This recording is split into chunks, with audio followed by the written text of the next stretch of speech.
What's up, Gamecock Nation? Tashawn Wanamaker here checking in, and you're about to hear the show presented by Express Suns Rooms of Columbia. Spurs up.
Here in Columbia, well, it's been buzzing loudly all weekend. Passion of the crowd in Williams-Brice Stadium is second to none. And the rave breaks out in Columbia. It is good! Gamecock fans, welcome home. See how it goes, but we'll be ready to go. It's time to root. It's gone! Touchdown! What a hit! He baked it in! Can you believe it? Gamecocks have won this game! Here are your hosts, J.C. Sherber. Oh, watch him celebrate now! Phil Molinex. My wife doesn't like hanging around losers. And Jamie Bradford. I'm going to tell him, you look like you joined Duck Dynasty.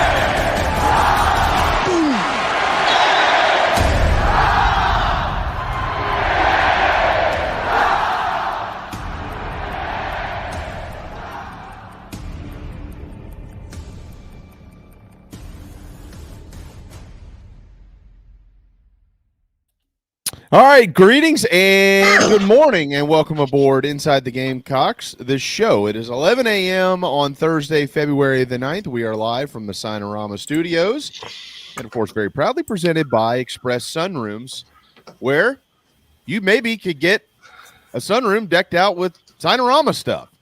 We've been kind of pushing this, and I still need to probably call Matt and figure out how to do it, but they know how to do everything else, that's for sure. Signarama in Columbia is the preferred sign partner of Gamecock Athletics. And if you look around Williams-Brice Stadium, Founders Park, Colonial Life Arena, or pretty much anything and everything in between and what will be coming in the future, Signarama's got their fingerprints all over it. They can have their fingerprints on your business as well, or maybe it's your car. Maybe you need vehicle graphics, interior, exterior, you name it, they've got it at Signarama in Columbia, 803-407 9284, full service, handling design, production, install, and service. And they are, as most everybody is around here, Gamecock owned and operated. We're also Gamecock owned and operated. JC Sherbert, Phil Molinax, and myself, JB, here until 1 o'clock this afternoon. Chris Phillips with the Spurs Up Show will pop in here in just a little while, and we'll get his thoughts on the top-ranked football movies of the 90s. If I remember correctly, that's where we left off yesterday. And by the way, I did see a comment on it in the Nana's Porch, the award-winning Nana's Porch chat box. In Phil's defense, my wife doesn't like hanging around losers either. So, and soon JC will be back in the same boat that we're in. Unfortunately, all three of our wives will be losers because they will be married to us. Could have done better. Well, Phil's a pretty good guy. You know. But no, I'm with you. That sent chills up my spine that I'm. It kind of feels like I'm back in that club, but I'm definitely not, and still have to like officially take the plunge. But certainly good to be here today, talking Gamecocks, talking whatever. Had carpool this morning. I put up a YouTube short about it. You can check that out on our YouTube page. Please continue to subscribe to it. Ready to talk a little Gamecocks.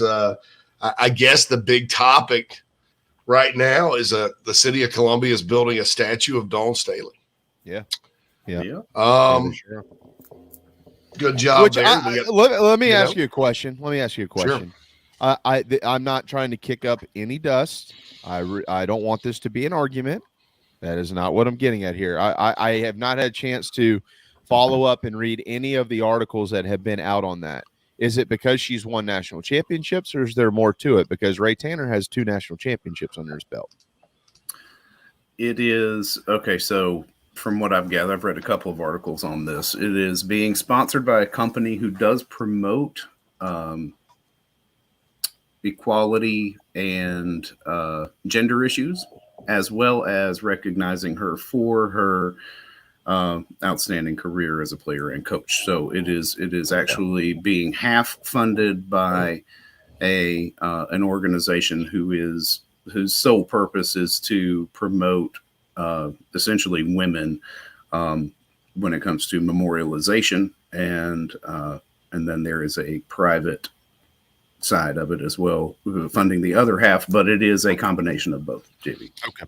All right. Yeah, I didn't know. I mean, when it comes to winning, obviously Coach Tanner is the winner of all winners at South Carolina. So Dawn has clearly won 2 national championships. She's probably about to win a 3rd, and then more than likely after that, maybe a 4th, 5th, and 6th, the way that it's going for women's basketball. But I was just curious because clearly there are a couple of coaches at South Carolina with multiple national championships.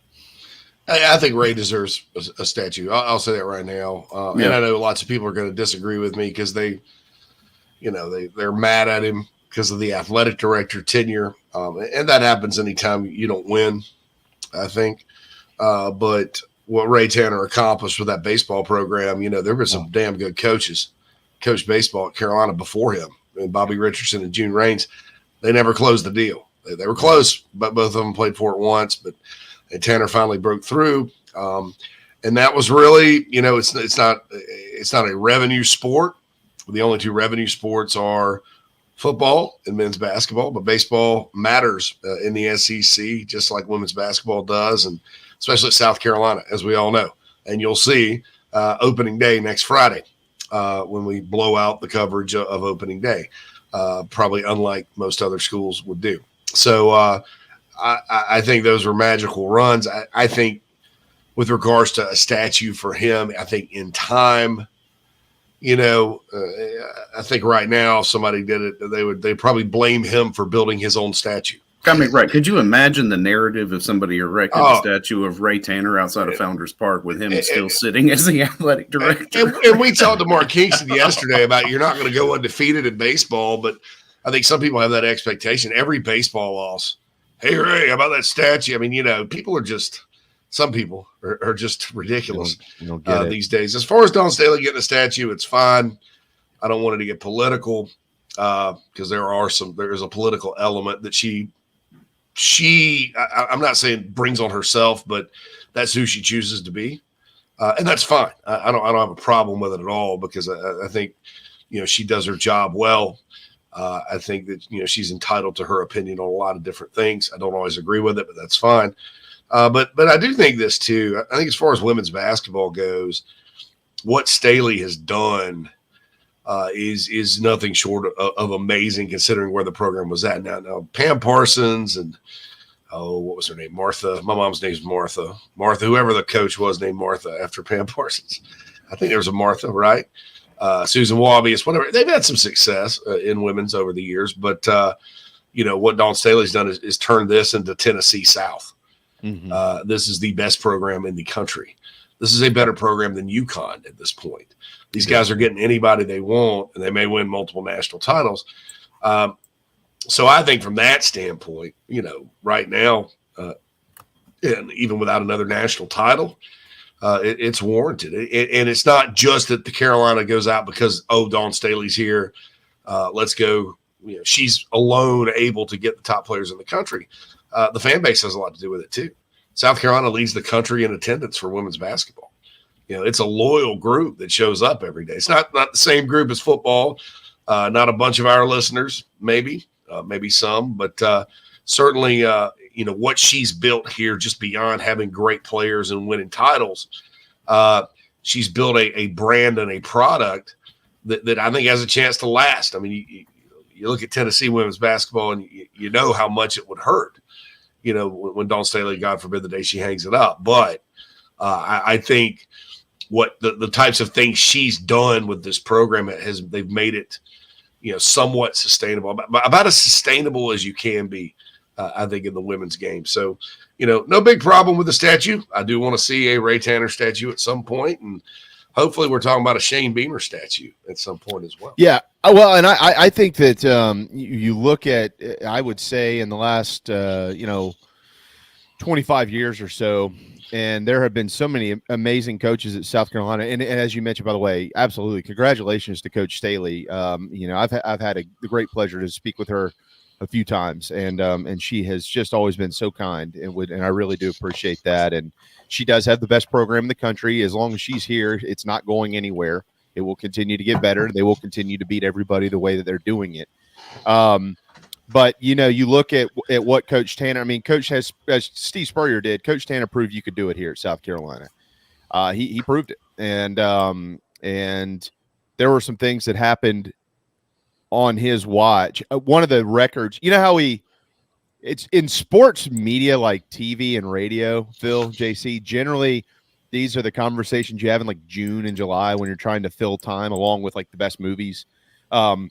Records that will never be broken.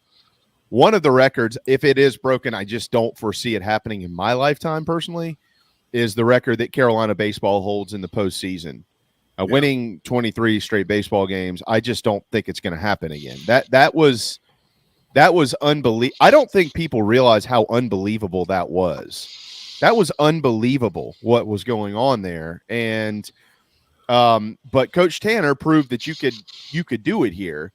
And then, I think when you talk about impact on a school, I think Steve Spurrier, when Steve Spurrier signed on here, he had the largest impact in the history of the athletics department overall, because people began investing money into the athletics department at South Carolina. It started with football. It went from there. It felt serious because of his leadership of the football program. And then, clearly what Dawn is doing now is just amazing. The run that they're on is amazing. I generally don't do this, but I have done. Women's basketball is a little bit of a different animal, because generally when you're the best team, like the best team generally wins it all, right? That's not always the case in some of these other sports. There's always a clear separation of the best programs year in and year out of women's basketball compared to the rest. So generally, if someone says, who's going to win the national championship, team A or the field, I always take the field. However, in women's basketball, there have been times where it's who wins it, UConn or the field. Oh, give me UConn all day long. Now it is South Carolina. Is it South Carolina or the field? Give me the Gamecocks. I just don't think anybody can beat them, and I think they're going to prove it again this weekend. Well, their style of play too, with the smothering defense. I mean, they're hard to beat. I mean, you've got a team that's committed to defending, right? It's not always the case when you have a lot of talented basketball players. You know, they love to shoot and dribble and score and go up and down the court, but you know, defense sometimes is optional when you're talking about that level of player, and they all buy in. And so they've got like the toughness. Hey, look, I'll say this about toughness. In the history of this athletic program, there's never been a good team in anything that wasn't defensive-minded and tough in any sport. Yep. Those championship teams that you talked about with Ray Tanner, think about the gutsy pitching and defense those guys had. Gutsy. I mean, think about how tight everybody's, feelings were during that Virginia game. I think it was the second national title where, you know, they're just mowing them down and their pitcher gets hurt and Wingo makes some amazing plays. And I think that was that year, Virginia in 2011. Think about all those games where it just comes right down to the wire. The A&M game with Jackie Bradley's hit, all that stuff. Football, Florida. Never been a good Carolina team that wasn't at least decent or good on defense. Basketball, same way. McGuire's team's good defense. Fogler, Martin, you name it. So here we go with that. All right, I guess we got to get a break in, and then are we going to wait till Chris and then break after he leaves, or are we going to break right now? We can break now, bring him in, and then we'll break after his segment. That sounds good, Phil. Get me out of here, Percy. That's right.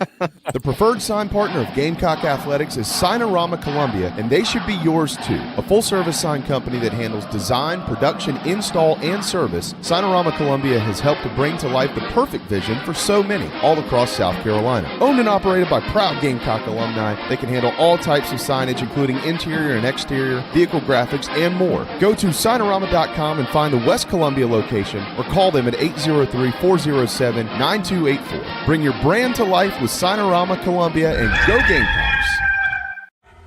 Are you looking to buy a new home? Kevin O'Connell with Union Home Mortgage is a local mortgage expert and Gamecocks fan servicing North and South Carolina. Whether you're buying a home, building your dream home with new construction, or turning your equity into cash, UHM's world-class service will ensure you find the perfect mortgage to achieve your home ownership goals. Call Kevin at 803-906-0244 or visit UHM.com today. Union Home Mortgage is an equal housing lender. NMLS 2229, LONMLS 1772182. Gamecock Nation, JB here, and I'm here to tell you about my new favorite painting company, A Couple of Painters. These guys are the best. Gamecock fans and excellent painters, and by far the best and easiest quote I've received. They're licensed in both South Carolina and Georgia. They offer 10% off for military, repeat customers, or if you heard it on the show, commercial and residential painting, deck, fence, and cabin staining, cabinet and furniture refinishing. They'll even remove popcorn ceilings and wallpaper, and they offer pressure washing. Find them on Facebook or call 803-522-6832. A Couple of Painters, proud partners of Inside the Gamecocks, the show. Man, are you sick and tired of your business computer guy? Yes, he takes forever to call me back and doesn't always respond to the requests. Yeah, same here. I'm paying him good money. I constantly have issues, and I'm worried he's not backing up my network and securing it properly. Oh, I feel that, man. My head hurts, but I have a good lead on a good idea. I'm calling your boy Matthew Odom today from Heritage Digital. Heritage Digital is an IT firm that specializes in making sure your IT network runs like a dream. If you have 1 or 500 employees, it doesn't matter. They do it all for one monthly fee and have clients from South Carolina all the way to California. Yeah, I heard that monthly fee's low too, so I don't know why I didn't even think of that. Do you have 843-699-1001 as Matt's contact number? Yeah, man, I sure do that. Or you can go to heritagedigital.com. Man, I hear they do a no-cost assessment. Boy, this will help me. Yeah, I bet. I'm getting on that and encouraging everyone else to do the same. Heritage Digital, 843-699-1001 or heritagedigital.com, a proud sponsor of Inside the Gamecocks, the show. This is former All-American shortstop Drew Meyer, and you're listening to Inside the Gamecocks, the show. Go Gamecocks.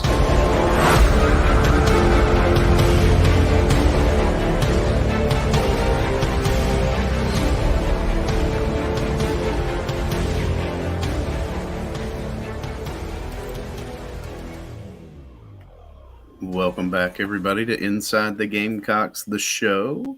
The show is presented to you by Express Sunrooms of Columbia. Give John Barber and his team a call, 803-446-4662. I'd be happy to set up a no-obligation consultation for you to discuss a potential outdoor retreat in your backyard for the summer. And, of course, the first hour of the show is brought to you by Cindy Searfoss and the Coldwell Banker Kane Realty team here in the Upstate. Give Cindy a call, 864-414-5271. She'll be happy to help you out with all of your upstate residential real estate needs. How are they going to spruce that place up when they get it there, JB? Well, so this is pretty cool. I talked to Tristan last night, who owns a couple of painters. Everybody by now knows who they are, one of our proud partners. They paint our program garnet and black, and you can paint your room garnet and black for free. All right. So Tristan Steele? Is it Tristan Steele? Yeah. Yeah. Oh, yeah, he's a big fan of the show. Yeah, all right. Yeah. I didn't put two and two together. All right. I didn't know if I thought you were about to say like that was your cousin or something. No, he's good people. Wait a second, y'all been holding out on me. All right, so they just announced this. If you go to their Facebook page, a couple of painters, the name of the business, a couple of painters, it's pinned on the Facebook page. You just send them a message, and you will be entered to win a Gamecock room where they'll paint it in garnet and black for you. You can dress it up however you want to dress it up, but as we all know, it costs money to paint, and it's not cheap sometimes, although these guys are priced as well as anybody, because the quote I got is $2,000 less than the last quote I got. So you'll just you make sure you like their Facebook page, please. He's not requiring you to do that, but it would obviously mean a lot to them. You just send them a message on their pinned post. You got to give them your name, your email, and your phone number. It's not for spam. It's so they know who to get in touch with, and if they can't get a hold of you via email or phone, they'll use the other one. And you're automatically qualified, and then on March 1st, they're going to draw a winner. And somebody is going to get a Gamecock room painted garnet and black, or I guess you could probably do it garnet, black, and white, or however you want to do that with a couple of painters. So that's pretty cool. It starts today on Facebook, a couple of painters. You can head to their website as well, lemmypaintsomething.com. And somebody's going to win a free Gamecock room. So whenever you get it, make sure you send us photos, and we'll make you famous around here. It's going to be awesome. Oh, yeah. Awesome. Whoever wins that one. I just want to congratulate James. He was first one in the chat box today, the award-winning Nano Sports chat box. Oh, what does he get? Brian. What does he get? We should start giving away like prizes for that. First one in. Yeah. Can we do it like they do at the arcade when you win 30,000 tickets, you get a bouncy ball or a plastic spider ring. That's right, spider rings that aren't even as good as the old ones, right? Yeah, no, they suck now. The quality's gone down actually. Supply chain, I guess. You go to a Dave & Buster's. Like, gosh, I guess we went. It was before the pandemic. It was because Carolina was playing A&M in basketball and on the road and beat them pretty good. And so it's 2020. So we went. The kids. I'm literally got tickets coming out of my pocket, right? And they turned it in and went and got this little tiny spider ring. And I was like, man, that's a ripoff, man. And I'm good at skee ball. I'm a skee ball connoisseur of sorts, so I'm used to all that. We had, good morning, Joe. Yeah, go ahead. Yeah, no, they're more important. Go ahead. I was just gonna say good morning, Joey, Trevor, Brian, Clint. Clint has a meeting. He's going to be right back. 76 needs coffee. Ed has a good point. The North Carolina and NC State people have looked at the 1110 project and have started to comment on it. The North Carolina guy, that his post was all sorts of wrong. And, I don't know, maybe regional development. I don't know what I'm saying. Well, what do they care about that for? Well, some were like, obviously snarky about it, but some were like, this is legit. I think one of the posters on the North Carolina site, like, worked in construction and understood kind of the ins and outs of the project. Although I think his post originally was wrong about, special tax districts and things like that. I think the beauty of this project is it's not going to be like a publicly funded thing. It's going to be nice. It's not going to cost the publicly funded institution that it's benefiting anything but land. Yes, I am wearing a parachute. Jan said I was looking homeless today. Nat chimed in and said she didn't dress me. I can confirm that. I Let me clarify that so Nat doesn't kick my rear end the next time I see her. Nat, I wasn't saying that the wives are losers. I'm saying y'all are losers in the fact that you're married. You're married to us. Like you lost the game. Like you're not actually a loser. Well, That's right. It's just not how, in other words, it's not how you envisioned it, honey. No. Prince Charming. Exactly. We're not a trio of Prince Charmings here. In many ways. Yeah, in many ways we are. We're just the three best friends. Yeah, I hate it for my wife even more. Hell, I had hair when we met.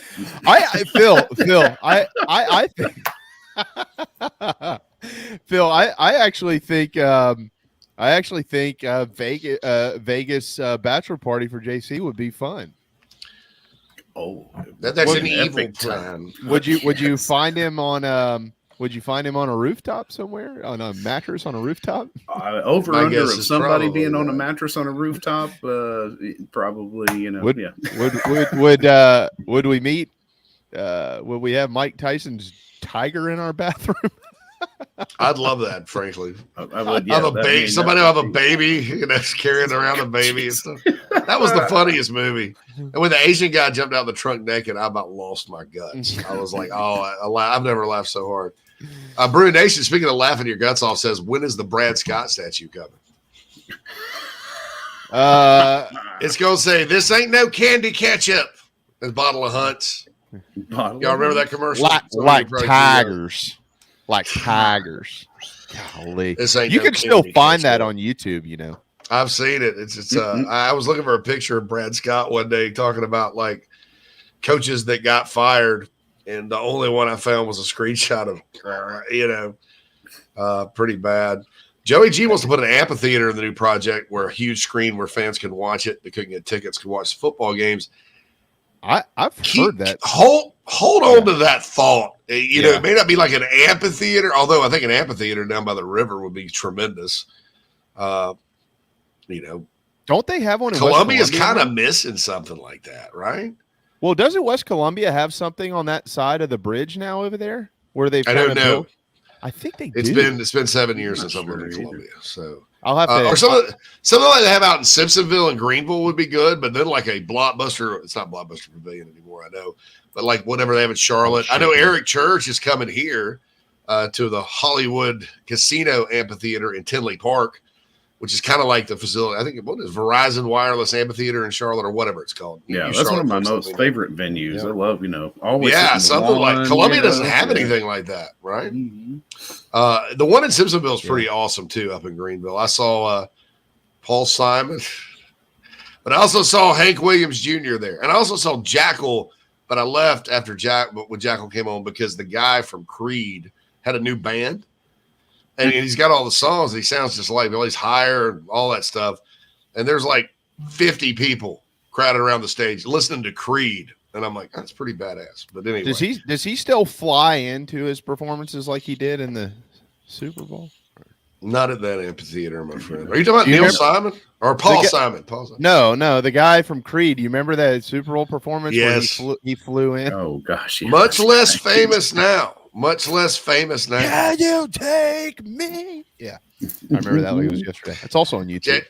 Daddy says, I'm looking like a Lori Lightfoot campaign rally. Yeah, that's me. But love Lori. Jan, are you talking about West Columbia? Because the amphitheater in West Columbia, I think there is one. I was going to text my old pal, Andy Boyd, because when they started doing, Andy lives in West Columbia now, like right there. You remember Andy Boyd? He played at Carolina. Oh, yeah. And when they started doing all that development, Andy and his wife were like really involved in it. They're like, no, we don't want this. Yes, we do want that. Like, I texted him one day. I was like, dude, I saw you on TV bitching and moaning about what's coming over there. Get out of that. Stop it. Get off my lawn. No progress. My home area of Reedville is like that. There's this old guy that used to coach baseball named LB. This guy probably has probably a good old guy. I don't want to talk bad about him, but really, drives around in his truck handing out flyers. You don't want this here.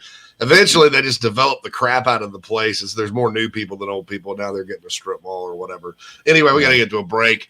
Chris Phillips, High Energy Thursday segment. I think we all need some of that.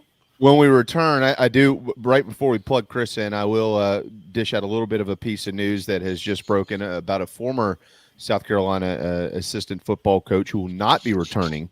And it is a name you'll all recognize. We'll get that to you when we get back as well. How's that sound? Cool, Bucky. You good?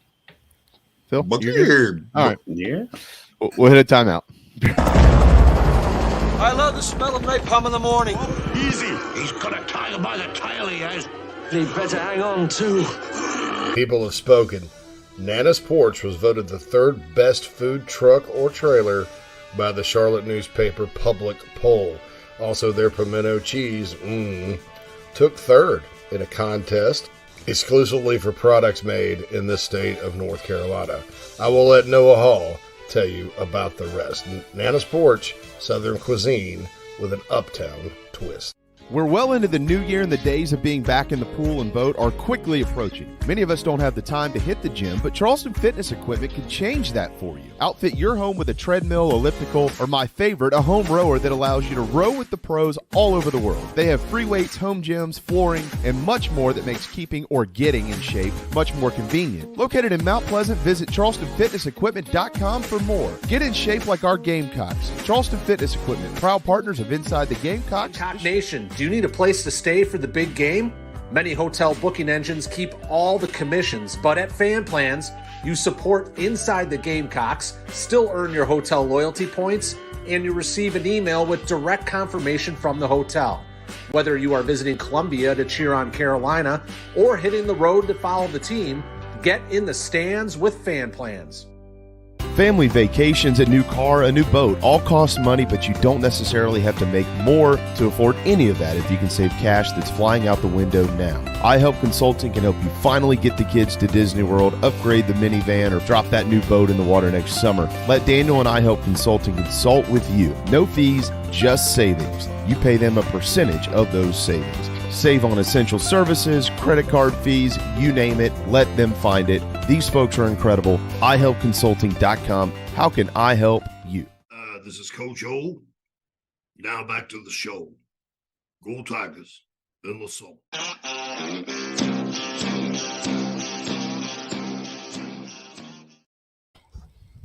Welcome back to Inside the Gamecocks, the show, everybody. Show brought to you by Express Sunrooms in Columbia. Give John and his team a call. What? We couldn't see your face, man. I know. It's a lot of buttons to click back here, y'all. No. But we're joined by Chris Phillips on the McKellar Enterprises guest line. But JB, tell us the scoop. What did we get to see? Chris has got the old June Rains hat on today. I like that. Yes. We got Charlie Strong is not going to return to Miami, which is probably going to have something to do with whoever they're going to hire as their defensive coordinator. That's pretty interesting. So Charlie's going to be on the move once again. In addition to that, I got devastating news during the break because according to Disney, there are sequels coming out for Frozen and Toy Story, and I can't watch any more Frozen and Toy Story with 2 4-year-olds in my house. So at some point in time in the near future, I think Frozen absolutely sucks. I think Frozen is terrible. Don't tell Riley and Hannah that. The first, I know, girls like it. My niece loves it. I'll have to ride that bad boy when I go to Disney here in a couple of weeks with them. I'm going to ride it over and over and over. I have to meet Elsa, which I'd rather sit on a cactus naked than do that. But no, Toy Story though, man. That one gets me. I don't know how you're going to continue the whatever, but Toy Story does. The first, it gets me when the kid grew up, when Andy grew up. I mean, it is one of my favorites. I saw that, but they build the last Toy Story as the last Toy Story, and my thoughts on Frozen is, I've watched the hell out of it, but Let It Go. One of the harder songs Disney has put out. But the meaning. But that's what they should do with that franchise. Let it go. Let it go. Take your own advice, brother. I think they should take it off the Disney app. That's what I'm going to have to watch. I think they should cancel the whole movie. This is called the fun you get, Chris, when you start having kids, man. my question is, how many more Toy Stories can they make? Aren't there already like 5 of them? There's how much farther can the story go? You're going to have to evolve the toys eventually. Mr. Potato Head, nobody's going to know what that is. They did a whole series of shorts about this new Forky character in 4 that came out that we've watched 1,000 times now. And there's another little series of shorts that they do that incorporate some really interesting voices, such as like Mel Brooks, and there's a couple of others that are pretty good playing different toys in the room. Anyway, to help Chris not blow his brains out here before this segment's over, to transition it, since we're talking about things that I forget from time to time to do it, but I have been lately, like at night when I'm kind of by myself, finally, once we've watched Frozen for the 3rd time in the afternoon, I've been getting much more into Gamecocks Plus. Derek Scott and that whole group have just done an outstanding job. Yeah, I think it's really good stuff. Really good stuff. Incredible value add for Carolina fan base for sure. But I'm a Disney guy. I like I've got 4 younger siblings, so I've seen them all, man. So yeah, I'm not really a Frozen guy either, but Toy Story, I'm all about it. I'm just like, how many more can they make, right? But you got to tap into the younger generation. So I get it. So. Yeah, I just don't know what's going to happen. All right, so we're talking a lot of different things today. First of all, the Dawn Staley statue. I think there's people with opinions about it out there, but I don't think it's a controversial thing. I guess we kind of hashed that out. But your thoughts on that, Chris, and in general, Dawn Staley and this women's basketball program, and sort of, I guess, what they mean, as far as your perspective goes. Yeah, I mean, I think it's a no-brainer, right? And when you think about, I know many people were talking about should Aaliyah Boston get a statue, and Asia Wilson got hers, but I feel like it's just more, and maybe Aaliyah will get one, should get one. You can certainly debate that, argue that. I think she's had a career that rivals Asia Wilson's, but I think of what Dawn Staley's building, sort of like Carolina baseball, where it's like there's so many different players you could erect a statue for. Why not just give a statue to the person who constructed it all? And for women's basketball, of course, in Columbia, that's Dawn Staley. So I didn't read the entire article in regards to like where it's going to be. I was a little confused in regards to the location. I guess it's downtown or something like that. Not necessarily outside of CLA, but either way, it's well-deserved. And I think too, it's a recognizing of what she's done, but also what she's going to do, because they're far from finished, guys. I mean, if South Carolina wins Sunday, which I think we all feel good on their home floor at CLA, they'll do it. I mean, there's a good chance this team could just go wire to wire and not lose a game all season long. I mean, there's nobody that if they're playing their best basketball is even going to come remotely close to beating them. So, I mean, it's well-deserved. Again, Dawn Staley, what she's done with that program. And let's remember, right, she didn't take over some juggernaut. I think yesterday somebody pointed out they went like 10-18 or something like that in their first year. And for them to go from that to, what we're seeing now, I mean, guys, I've equated it to being a fan of South Carolina women's basketball with Dawn Staley as the head coach. It's like being a fan of the Patriots when they had Tom Brady as their quarterback and Bill Belichick as their coach, where it's like the regular season's a lot of fun, but our season doesn't even begin to the postseason because our goals are to win it all. I mean, they're nothing short of that, right? You know what I mean? The regular season is kind of just for us to flex our muscles and have some fun and prove and show why we are the best, but even more so on an elevated level, if you will. But no, it's well-deserved. Again, there's a lot of great players that have been at South Carolina, and there's going to be more great players that you could argue should have recognition or statues like Asia Wilson. But, I mean, without a doubt, you need to recognize and give credit to the person who has constructed it all, and that is Dawn Staley. So, I mean, I'm definitely happy to see it, and I think all Gamecocks are as well. Well, I want to go to your point that you made a minute ago. I said it earlier, too. I agree with you. I don't think they're going to lose a game this year. And they have a brand of basketball, but they can also beat you in so many different ways. I mean, they can shoot lights out, but if they don't, if they're off, then it's like, okay, well, we can't hold them to 50 tonight. We got to hold them to 30. Oh, okay. I mean, they did it last year in the postseason. It's very rare to have a program like that. Yeah, great defense has definitely been a staple of the program. And you mentioned JB last year in the postseason. I mean, that's one of the reasons why they were just so dominant. It feels like this suffocating defense. So, yeah, I mean, they can beat you in a multitude of ways. And when you've got the number of great players they have, and when you recruit the type of classes they have, I mean, it's an embarrassment of riches, if you will, for Dawn Staley. But again, it all goes back credit to her and her coaching staff for selling the University of South Carolina in the program. And I mean, dude, overtaking UConn, overtaking everybody. Like South Carolina I don't know how you could argue they're not the premier destination, the premier spot, the premier program in women's college basketball, right? So, I think the greatest challenge now for the rest of the way out, right, going undefeated, is just bringing that same intensity, that same focus, game in, game out. But, I mean, even this LSU game Sunday, I mean, you look at LSU, yes, they're undefeated, but, I mean, they haven't been dominant like South Carolina has. So, I posed a question last week just because we're at this point. People were saying, would it actually help us to lose a game or what have you to refocus? And I don't even know that this team really needs that. You know what I mean? Because the expectations are so high. And I think Dawn Staley and those players themselves hold themselves to such a high standard, right? I mean, they want to win it all and win every single game. And, I'm sure they've got the chip on their shoulder from last year. I think what happened in the SEC tournament when Kentucky beat them. So there's plenty of motivation for this group. And again, like you mentioned, JB and everybody else, I mean, if this team shows up with that same resolve and attitude, and I mean, they've got the talent, they've got the skill set, they can beat you in multiple ways. And I really just don't think there's anybody that's even going to remotely give them a ball game for most of the rest of the season. And I think, it's national championship or bust yet again, which is due to, what Dawn Staley's been able to build and create here. Y'all think she would ever, no matter where it is, would ever leave? I mean, it generally, like the most successful coaches in the history of women's basketball at this level, they're lifers at their program. I mean, you look at Pat and Gino and Tara Vanderveer. Vivian Stringer's the only one that I can remember. Wait, Kim Mulkey. Kim, obviously. Yeah. Oh, yeah.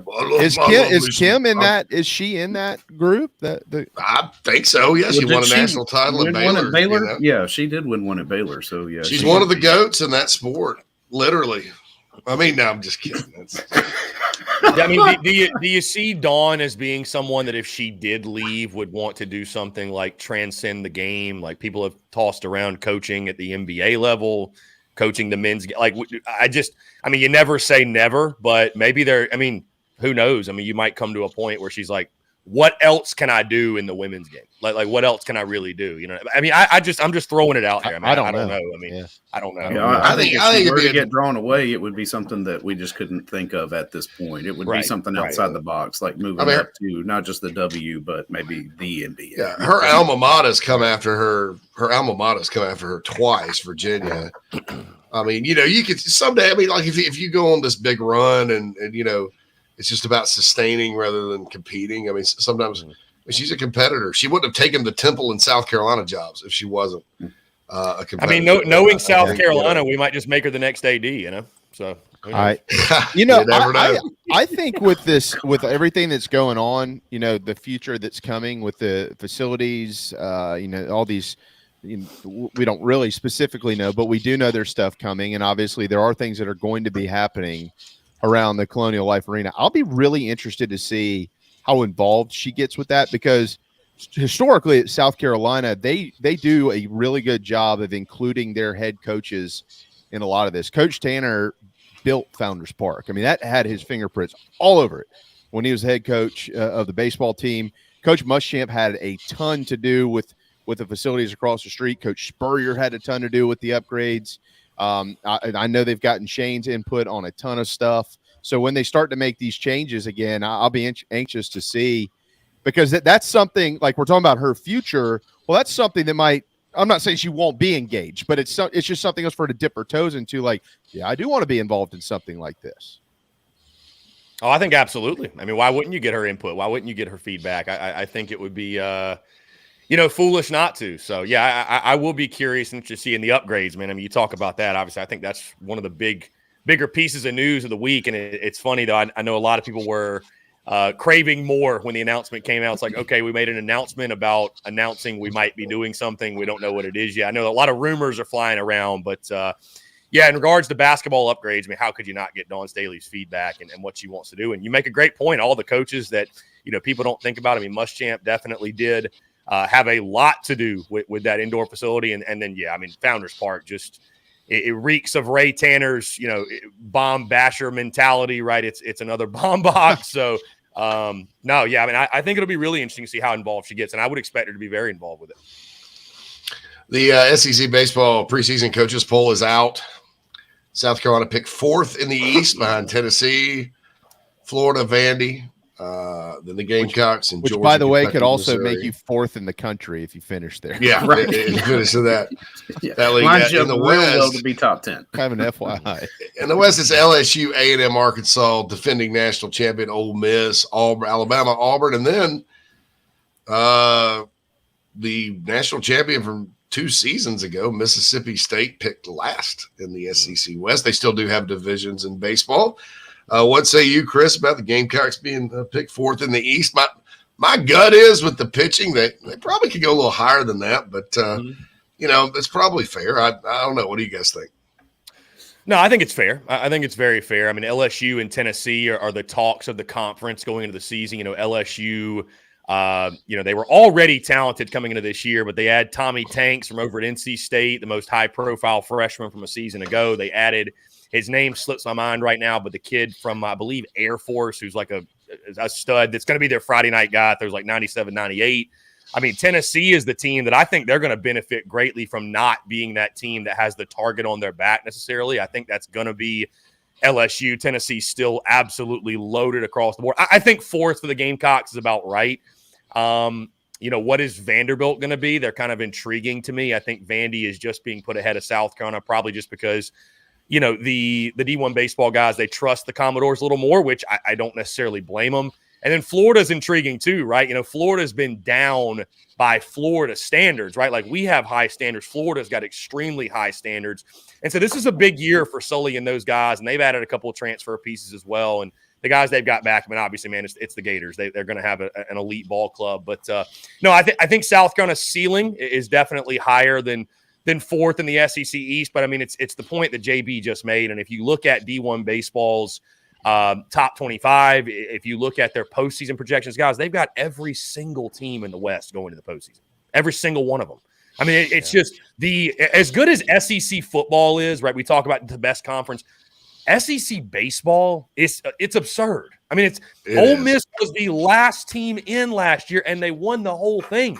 I mean, it's like you said, they get picked to finish 4th in the West, and they're the reigning national champions. I know they lost a lot, but it's just the depth of the league, and that's what makes it so much fun, right? If you're trying to sell somebody on college baseball and SEC baseball specifically, I mean, it's just great ball weekend in, weekend out. So, we're going to break it down a lot more next week. I'll have my full predictions and everything out on the Monday podcast. I'm really looking forward to it. And again, I think this is a ball club that, a lot of folks feel this way where we've got this cautious optimism. I've got optimism around this team when you look at the pieces they've added. And of course, it starts with the pitching, and the pitching has really got an opportunity to be elite.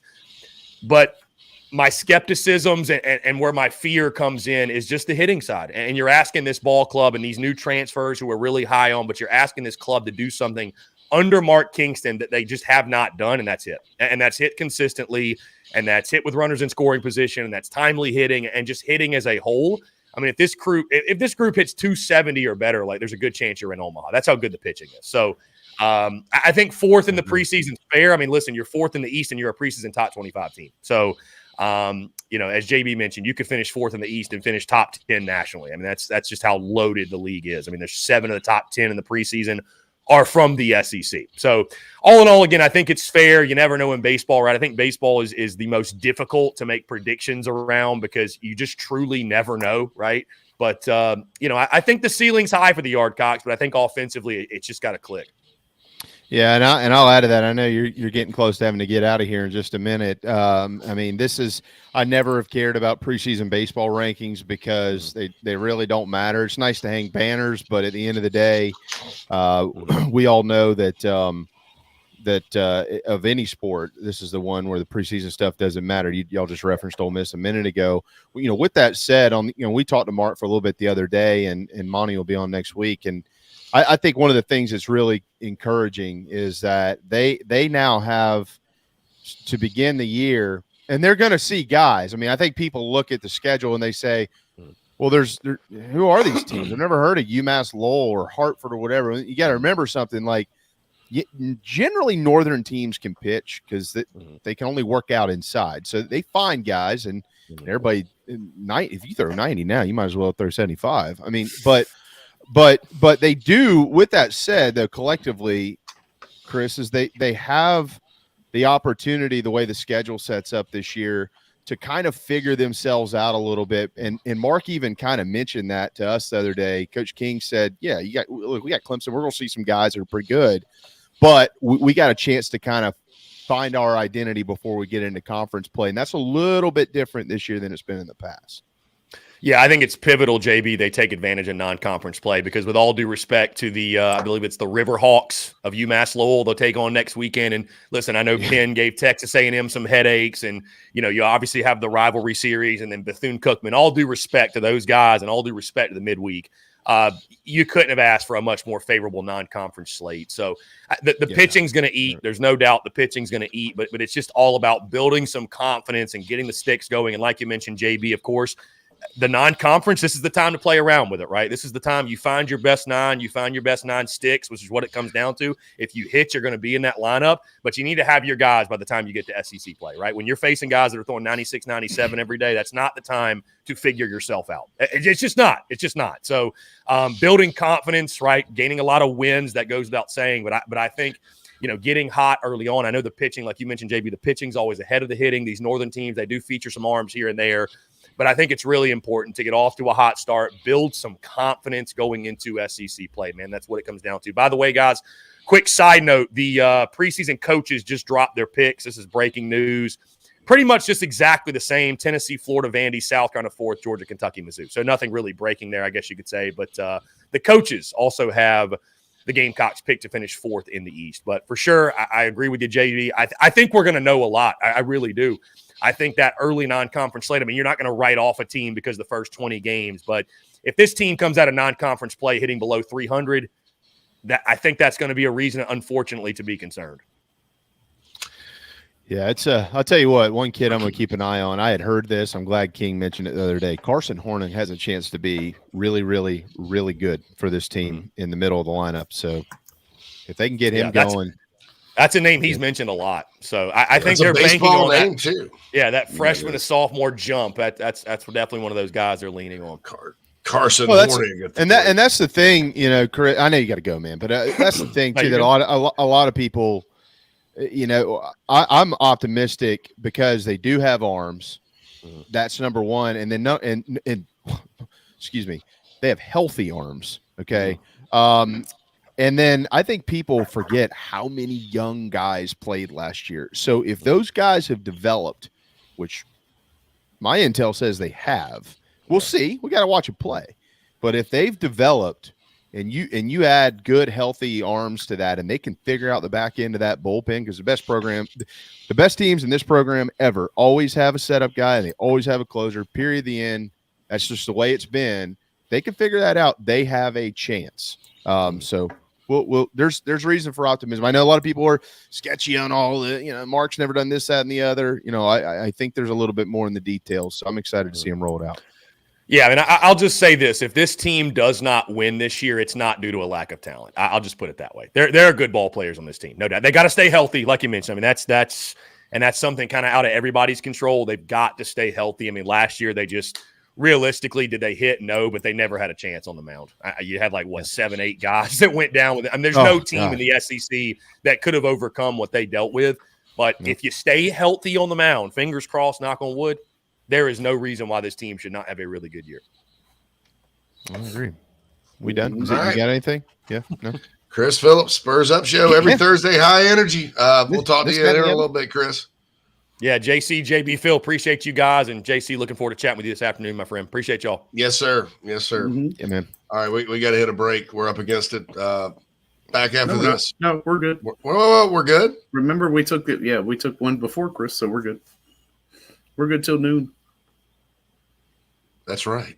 You sure? I'm sorry. My short-term memory is shot. I'm going to let Jamie handle this from now on. That's what y'all are paying me for. Keep this thing I shouldn't be calling breaks. I shouldn't be calling out breaks. I'm like that guy at the Beacon, and my orders are all messed up.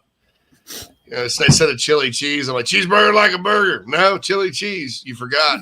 Chili cheese aplenty. Walking. Yeah, Gary, the biggest addition to the lineup is Monty.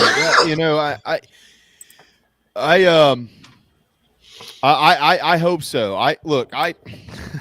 it's hard to talk about Monty sometimes because I have known him since I was 9 years old, and I'm very biased. I will publicly and gladly admit that. With that said, I know what his approach to things is. That though does not at all discount what they were trying to do offensively prior to. I mean, they have introduced kind of a new approach, not new, but trying to be a little bit more well-rounded in their approach offensively to South Carolina in the last couple of years. And last year they were really young, and they just didn't. Their team ERA was 5.4. That never happens at South Carolina. I mean, and ever. Like, that never happens in South Carolina. So, that tells you a lot of it. I mean, there was a lot of games last year where they had scratched it together offensively, if y'all remember, and then you get to the 6th and 7th inning and it just fell apart. They just didn't have anybody left. And so, but with that said, yes, Monty is an excellent offensive mind. He's really good, and they have players that are capable of doing a lot of different things, and that's what I'm excited about. Switching gears to football recruiting, I'm sitting here. I happened to pop on this kid Jonathan Paylor's film from his junior year. I don't know why nobody at 24/7 Sports is updating the database these days. But he just had freshman film sitting up there on his page. So I'm watching his junior film. Guys, Carolina leads for this kid. He's out of Burlington Cummings High School in North Carolina. He is really, really good. I mean, they call him the missile. Yeah. And that's kind of what he looks like out on the field. So that's we had this big discussion about recruiting in the state of North Carolina the other day. And I'm like, well, they may get a couple of guys in 2024, and this one's one of them. And my God.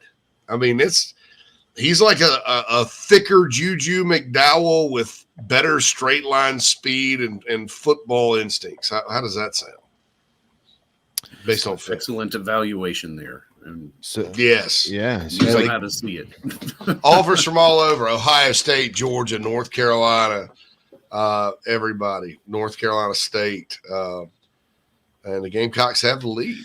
So, well, I mean, that's you got to hold on to the lead, but I mean, if you lead right now, that's a good sign in that state. I think, and he's rated pretty highly too. I think he's a 95, so he's a top 100 guy, big time kid out of North Carolina. I mean, and I think sometimes if you get a guy like this who everybody wants out of North Carolina, it almost gives guys permission to start considering South Carolina, because from what I was told from my contacts, that is an issue in that state. South Carolina hasn't been winning, so they're just not that popular of a program. When Steve Spurrier got there, they kind of got back in. You had Brad Lawing, who has a lot of connections up there, et cetera, et cetera. Historically, they've done well, but they have hit a drought. Boy, I mean, you get this kid. My goodness. Yeah, and I had seen, like I said, his freshman film and was impressed. I'm blown away right now by this guy. So that's boy, I can imagine what all you could do with this cat on offense. He's special. So that's pretty good news. And I had it done on my list of things to talk about today anyway. I wanted to talk about it before the break. Somebody had mentioned in the chat box, whatever. I think so he's number 2 in the state of North Carolina right now. I think he's better than the Jaden Davis kid, the quarterback, who I think is like a Chris Leak, a guy that everybody ranks high, and that's why I don't understand why we rank guys when they're freshmen. Dylan, same thing happened to Dylan Moses. Everybody ranks him high because he's better than everybody else in ninth grade, and then everybody just gets better, than them. And so Jaden Davis, based on hype and the fact that somebody decided he was number 1 at that point in time, he's going to stay at number 1. Nobody in the South's really not beating down his door or anything like that. Probably going to be Chris Leak type. Chris Leak won a national championship. Nothing wrong with Chris Leak, but is he, the generational thing they use? This kid, Jonathan Paylor, shoe buddy. My goodness, blown away. Man, golly, forget about Nick Harbor. This Nick who? I mean, the straight line. This is you're not catching this cat. And I saw him on defense run somebody down from the guy had 15 yards on him, ran him down. Can Nick Harbor catch him? I would think so. Straight line. No. If he can't, you need to call Curtis and tell Curtis he needs to get this cat in too. There's no doubt. I'd love to have another Curtis Fry press conference. Me too. Oh, yeah. Talk about winning the press conference. Hour 1 in the books. Hour 2 coming up. JC's got a really good article up on the Big Spur. We'll talk about it when we get back and more right here on Inside the Gamecocks, the show. Electric Bikes of Charleston offers the most fun you'll ever have on two wheels. The home of Oventon, Velotric, Magnum Bikes, and more, they sell to consumers all across the state and offer outstanding warranties and service after the sale. Their electric bikes are equipped with 5 levels of pedal assist plus a throttle, so you can ride longer, handle the heat better, but still get great exercise. Bikes are available for all ages and sizes. Visit electricbikescharleston.com or stop into their store in Mount Pleasant if you're in the Low Country. Electric Bikes of Charleston, powering Inside the Gamecocks, the show. The real estate market has changed dramatically from just a year ago. Rates, supply, demand, all of your traditional factors are in a transition phase. That's why if you or someone you know are considering making a move in the Low Country, contact me, JB, at Coast to Coast Realty. I work with an outstanding support cast of attorneys, lenders, inspectors, insurance agents, and more, all of whom are valuable in helping find a way for you to comfortably make your real estate decision. That's right, call me, JB, your Low Country real estate broadcaster. Golfers and wannabe golfers, former Gamecock golfer Meredith Taylor is now a full-time golf instructor in the Midlands of South Carolina. In-person golf lessons are held at the Country Club of Lexington. Half-hour, hour, on course 9 or 18 holes. And if you're outside of South Carolina, Meredith conducts virtual lessons. Just send in your golf swing for analysis. Gift cards are available for in-person 1-hour lessons. Connect on Twitter at Mayor Taylor and find her online at McKellarEnterprises.org. Her email is on the website. Schedule your next lesson today with Meredith Taylor, former Gamecock golfer.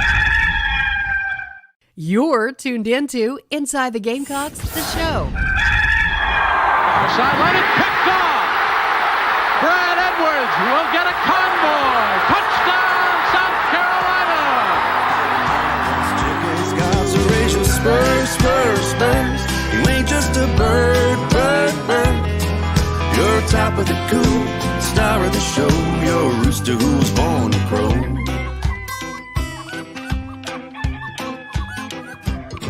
Well, I bet you wonder when you win or lost a step or two. Fell down the pecking order, couldn't fight like you. Welcome back to Inside the Gamecocks, the show, everybody. Presented to you by Express Sunrooms at Columbia. 803-446-4662 is how you get in touch with John Barber and his team down there. Give them a call, talk about enclosing a porch or a patio for you to enjoy your outdoor space bug-free this summer. If you live near the river, you know how bad that can get. If you live in the Low Country, then no. Yeah. Oh, please. Yeah. They're already out. They're already out. Yep. Yeah. Yep. Starting to feel it here in the upstate too. So yeah, it's nuts. Mm-hmm. I got daffodils ready to bloom, JC. Daffodils. Y'all know what I'd pay to see some daffodils right now? I mean, I can see some floral. Yeah, man, are ready to pop within the next day or two. Can I'm gonna I want to give a shout out to our friend, and this who's grown into one of my favorite people ever, Michael Haney, who y'all know very well. Because that song you hear coming in hour 2 is his. Yeah. He wrote that with Patrick. Patrick produced it. Patrick Davis, for anybody who's wondering. And if you've not downloaded Born to Crow, it will get your morning off right every day. You got to download it. It's free, obviously, in whatever platform you use. It is. I texted PD. I said, I got bad news for you, man. Big old cock is yesterday's news. Born to Crow is the future. Like, remember when Dippin' Dots came out? Born to Crow is the Dippin' Dots of Gamecock music. It's the music of the future. A mighty strong statement there. Sir. Yeah, I crushed it. I was crushing it. Because then they rallied with like things like Cold Stone Creamery, and they started, okay, well, you can have your Dippin' Dots, but we'll let you mix an alligator in with your ice cream if you'd like. Yeah. And that got popular. And right. I don't know. I'm a fan of Cold Stone. Anyway, Meredith in the chat box changes the lyrics though for Well, he changed. I see. I'm a traditionalist with that. I like the original lyrics, right? None of the variations. Let the old ball coach say so. When he hired Shane, or when Shane got hired, I texted PD the next day. I said, "Got to change song again, man." He goes, "Oh, damn, I didn't think about that." I said, "Yeah, well, back to work." So he did. But he'll flip it in there with Hootie and all kinds of guys. But anyways, we got great ambassadors at Carolina, man. Those guys they represent everywhere they go, and y'all know them. They're the best people you could ask for. I mean, they're just awesome ambassadors for South Carolina. Have y'all seen and JC, I want to get your article in a minute because you've got some good stuff on the Big Spur Days. It's about time. Have y'all seen the preview for the new movie coming out in April, Air, that Ben Affleck produced and directed? I have not. About Nike. No, I have not. No. It's him and Matt Damon, Jason Bateman. I mean, everybody's in this thing, and it's how Nike basically got started. And Converse, all those brands were the big brands back then. And they were like, "What? No, nobody's gonna buy a Nike. What is a Nike?" And you gotta it's on. I think they finally released the official trailer on Twitter today. There's been a couple versions out. Do you guys see it? That's gonna be one I'll definitely check out. Yeah. That piques my interest a little more than Frozen 6 or whatever the hell we were talking about earlier. I agree. But yeah, with you. Yeah, I did want to mention Jan pops in, my boy Jan, who's going to build. He's 7 days away from constructing a PBR tree in the parking lot at Founders Park. All right. We love that about Jan. We'll get some pictures of that. Right. Meredith also is in the chat box. Lance Player says, "I don't golf, but I like to drink and roll the cart around." That's awesome. Hey, and y'all jump on booking things with Meredith because her business is taking off here. And wow, pricing's probably about to skyrocket too. So go, thank you. KellerEnterprises.org. Go see Meredith. She's got a killer business model, man. She sent me for on her dime too. She's so sweet. Some lessons for my bride who wants to learn how to play golf. And we haven't done that yet. We got to get out there and film it and send it to Meredith. But I'm kind of stringing this along because I don't really want her to learn how to play golf. Because when I go play golf, I don't want her to ask if she can come. Oh, yeah. Yeah. I mean, you want to do the whole beer per hole, buddy bro thing. Yeah. When you play like if golf, I called Smoke and I was like, because Smoke plays every day. Hey, yeah, I'm going to come play. You just got a standing tee time. Just, hey, you want to come play whenever? Okay. Well, me and Carrie are like, no. The wife? Well, wait a minute. Hold on. No. Hold on now. But yeah, so I could see my wife on a golf course. Oh, I could too. She'd be in the cart with me. Oh, yes, she would. She'd be in the cart with me chilling. With you and Lance. That's how it would be. Jan did mention, though, no players from Carolina on preseason coaches all SEC first or second team. Not even Will Sanders. Yeah, well, it's whatever. I mean, it's fine. I don't care. I care who's on it at the end of the year. That's all I care about. At the end of the year, you get a few guys on there. Yeah, probably all right. How many times? I mean, Missouri's had first and second teamers every year since they got in the league. How many times did they win it? None. So, Nat says she'll play with your wife. Last time Nat played golf, she had a worm burner, hit a squirrel, and killed it. And she started crying. She killed a squirrel. I've never heard that before. Hell of a shot, man. That thing's flying about 90 miles an hour. But it was straight shot. Worm burner. Boom. Squirrel dropped his nuts, right? You drop your nuts. Drop his nuts. She Cam Smith the thing out there, huh? And that adds, we'll be drinking with your credit cards. Yeah, well, all right. That's interesting. So just don't kill a squirrel. Just don't kill a squirrel. They call her Squiller. Anyway, so that's Nat's golf story. Well, I wouldn't worry about the preseason stuff again. Let's just focus on let's focus on the little things. They'll be all right. They'll be all right. It surprises me though, because you hear so much about Will Sanders. I think he is a proven player. I can't imagine many better arms in the you know what I'm saying. So I'm just not. Maybe there is. Like I said, I don't know enough about it. Usually when I have a baseball question, it's like I'll ask JB or Whittle. So I'm just like, I'll just ask them. Well, I mean, Will's a preseason All-American by 3 outlets. So, I'm sure if you ask Will Sanders, would you rather be all preseason All-League or preseason All-American? He'll take the All-American on Yeah, that's what makes no sense to me at all. But anyway. It's okay. It's also, this is the best league in the country. He's more than likely. I mean, I think King said it pretty convincingly the other day, didn't he? He said he's going to be a first rounder. I believe him. I Kingston was very blunt about it. He could also be, the sixth arm taken off the board out of this league. So, I mean, look, I know a lot of guys who play in the SEC clearly. They will tell you, and we'll ask some of them next week, not to give away our Friday program next week, but you can ask them, let them say it publicly. The SEC is much better than certain leagues in pro ball. You get to AA, you kind of, all right, now you feel like you're playing in the SEC again. Rookie ball, nah. Low A, high A, this is a more difficult league than playing in those leagues a lot. So that's how good it is. It's crazy. Will Sanders surprised me. And realistic Joel says maybe the coaches have seen this movie before, but no, they don't vote on that. They've seen Will Sanders pitch. He pitched pretty well. I mean, you're talking about an individual rather than I understand the concerns about the team. But an individual, I don't know. Who knows? No, who knows how they pick it? Who knows? JC, you got a really good article out on the Big Spur. That was my morning read today. And you did give some of the Spur notes. Yeah, Spur notes. Yeah. That's when I first started the Big Spur. I did Spur notes every single day. Yeah, it's hard to do. Yeah. I mean, if you. Some people just weren't cut out for the road, JC.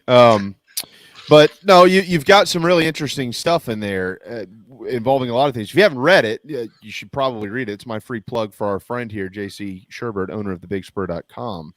And you did add some baseball and stuff in there, but also you've got a couple of things, a little bit of the behind the scenes, kind of cementing the Nicholas Harbor drama, that kind of the final 12 hours almost. And then the final word on the OC search. And I kind of wanted to start there because it's I know that what was going on, and I know how you know it. And I think that there are still some people out there that are like, I don't care what anybody says. There's no way that Shane Beamer wouldn't try to get a hold of Garrett Riley. I mean, for God's sakes, he coached underneath his brother. But I'll let you take it from here. That is actually not true. Yeah, I needed to set the record straight because, I started digging on this. And, fortunately, from just a journalism, and look, I don't consider myself a journalist or anymore because that term is just so poisonous to me with how, quote unquote, journalists act these days. I much prefer personality, analyst, expert, maybe not expert, spurrier, clown, mastermind, beef sandwich, whatever you want to call me. I don't call me a journalist. But I still report and have sources, right? So and so I was fortunate enough to have Loggins' name out before everybody. And then that thing was kind of a roller coaster for a while. And then, and then so I started digging on it because I knew enough to know he was the guy. It was who I could, and then when the talk about, industry sources saying that Shane Beamer went after Garrett Riley hard and all that. And then you had some people even connected with Carolina slightly that, spoke with people that should know better, or that should know that didn't. But here's the thing. Shane Beamer never talked to Garrett Riley about this job. And if you think logically about it, you understand why. I've said this many times. We're in a different era of college football. There really is no tomorrow. Normally, 10 years ago, I'd say get the best coach. And if one player leaves, even if he's a quarterback because of the best coach, you're in this for the long haul. Do what's best for your program in the long haul. Well, because of the transfer portal and because of NIL and because of the wild, wild west type of deal we live in these days, you never know. You could lose half your roster one year and it not even be your fault. So you need to win because as we all found out under Will Muschamp,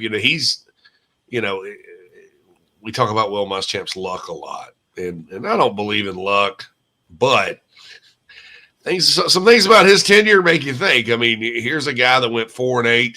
The bottom completely falls out. He loses his quarterback in the season opener in 2019. They have just some brutal losses, tough losses, lost to App State at home, did not make a bowl, progress stalls. Then he goes and signs a top 20 recruiting class. The next year, the schedule, the first 4 games were very favorable. It was Coastal, which, look, had he not beaten Coastal, you're looking at an 11-game Mike Bobo era, right? But Coastal, I think they could have beaten East Carolina. They could have beaten. It was home. Missouri was at home, and then Kentucky on the road. So you could have a 3-1, 4-0 start in 2020, and a global pandemic hits. And there's all these opt-outs. Will did a good job. Will did a good job keeping everybody together through all the social unrest and stuff, but they just couldn't win. They couldn't win, right? And they didn't have a very favorable schedule. I mean, I think, so he just couldn't win. But you see that, with Muschamp getting fired and all that, it does not matter. It does not matter what the circumstances are. You either win or you're out. And so I say all that to say this: there is no tomorrow. Well, what's the most important thing? There's a lot of coaches out there.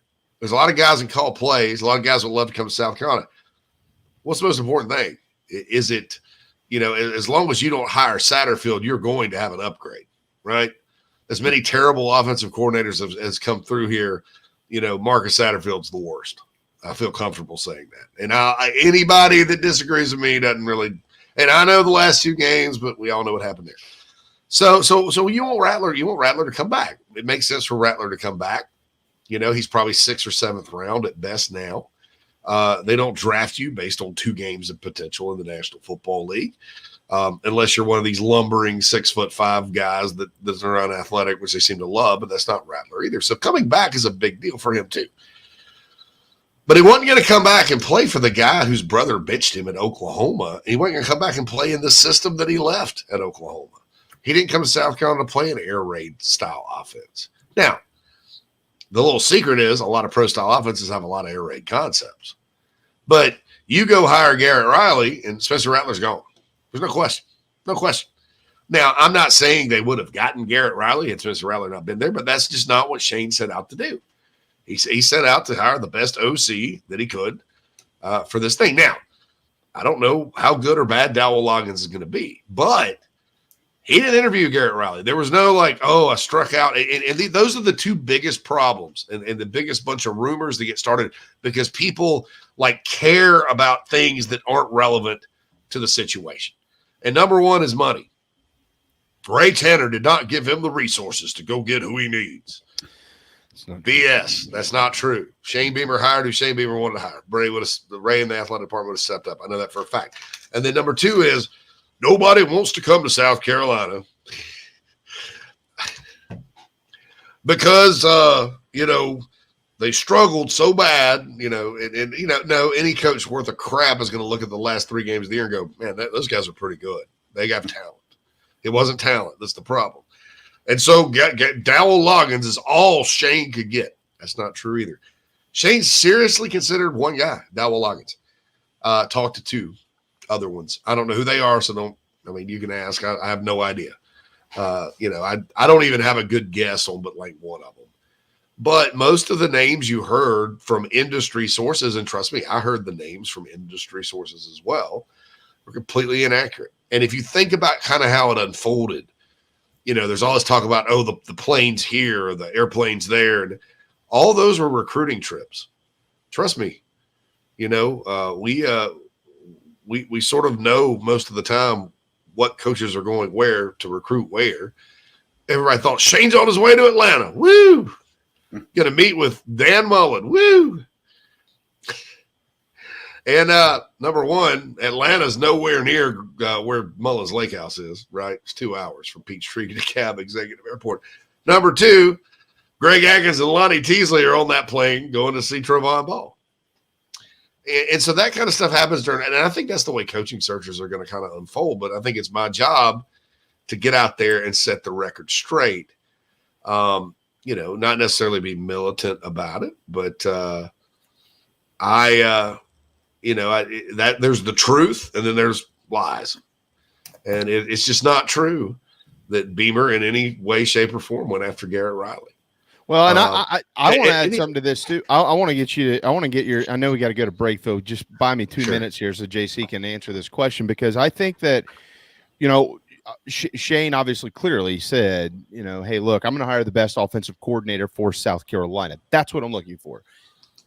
At the same time, though, I think Shane truly understood the importance of keeping Spencer Rattler here for one more, because the best thing for South Carolina was Spencer Rattler coming back as quarterback to continue the build. So, like, if you want to worry about the future of the program, it's a lot easier to do it with a guy named Spencer Rattler, who you're going to get to keep for a second year. When you brought him in thinking you'd only get him for one, now you're going to get him for two to continue to solidify that foundation.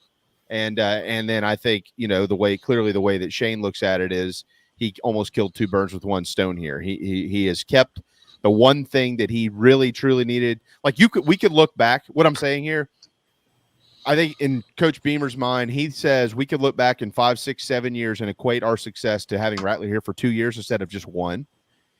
But the other stone of that kill two birds with one stone scenario is the fact that he also got somebody he truly believes in as the OC in Dowell Loggins. Absolutely. And I think that's it. And, I think that the other part I mentioned this before too, several times. Dowell is, unlike Kurt Roper and Marcus Satterfield, who spent a year in the league as assistants to assistants and came back with all these big ideas from up there. This guy was up there 20 years. And he didn't just pop back to college and go, all right. Well, here's what. All right. Here's what we're gonna do. All right. We're gonna do all this, and then they're just sitting there. And I'm convinced Marcus Satterfield, he got an OC job in the NFL, would have crawled on his belly through glass to get there. Right. Dowell Loggins is making a career change and committed to being the best coach in football, college football he can. So I think that situation is a little bit different. I understand, another pro-style guy or whatever, but, South Carolina's offense, the last 2-3 games of the season look pretty much wide open and, really fun. And it's a pro-style system. Yeah. So, pro-style, watch the Chiefs and Eagles play on Sunday. Pro-style doesn't mean 3 yards in I formation, play action all the time like it used to. So I wanted to set the record straight there, because there's still, and I want to hammer. I don't want to talk about Dowell Loggins and the hire all offseason and debate it, but I felt like I should set the record straight in writing about exactly how that went down. Pretty good stuff, no doubt. We do need to hit a timeout. 35 minutes or so left to go. It's 12:23 on a Thursday, rainless Thursday so far afternoon, but it's coming at least to where we are. Hopefully not where you are, but we are coming right back, so don't go anywhere. Inside the Gamecocks, the show from the Signarama Studios returns in a moment.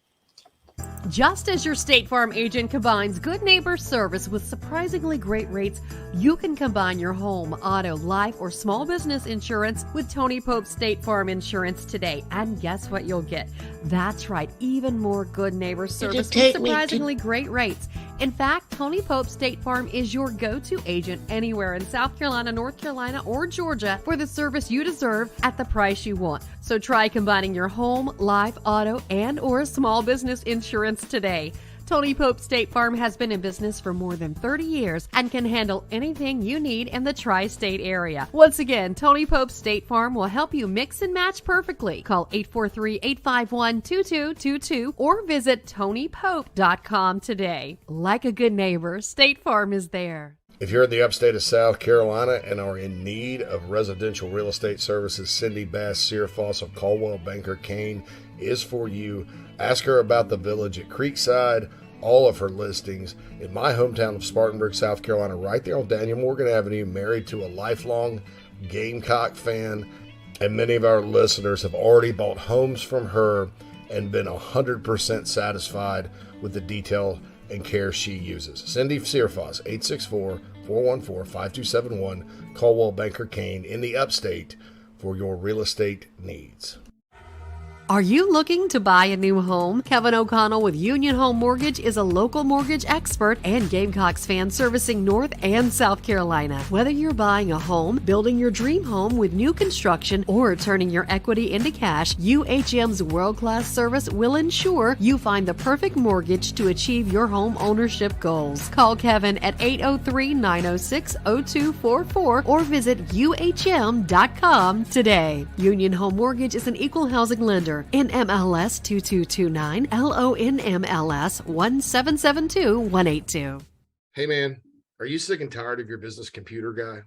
Yes, he takes forever to call me back and doesn't always respond to the requests. Yeah, same here. I'm paying him good money. I constantly have issues, and I'm worried he's not backing up my network and securing it properly. You know what, Phil? Let's ask Stone Blanton. Hey, JC and Phil, if you want a solution to your IT problems, give Heritage Digital a call. Our boy Matt Odom has a low-cost, one-price solution that will get you running right.